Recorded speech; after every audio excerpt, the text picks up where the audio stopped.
get a thank you from or an attaboy or attagirl from you guys once in a while to our department, why should I ever talk to you?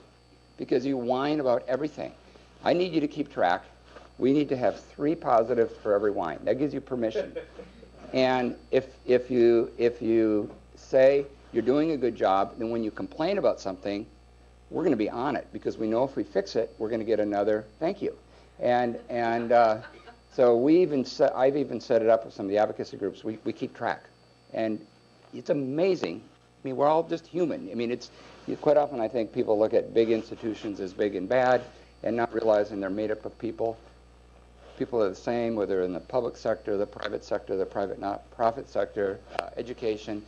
People are human, and they want that civility, and so that becomes a big part of it. So that's sort of that local level. And so it was an example that we did in Seattle, but it's an example that's been adopted in what we do in every city that we work in, every county around the country. I'm not going to talk about the national level because just to say it's there, it's good. We can cover that in the questions if you like. But I would like to just make a few comments of that's sort of where we've been, and then talk just a little bit about where we're going.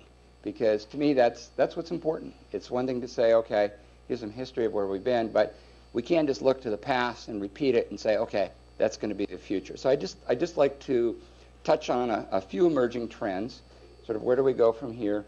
And I'm not a futurist, I'm just sort of calling out some things that I see, but it also hopefully will guide our thinking in terms of what do we do next to move biking and walking forward?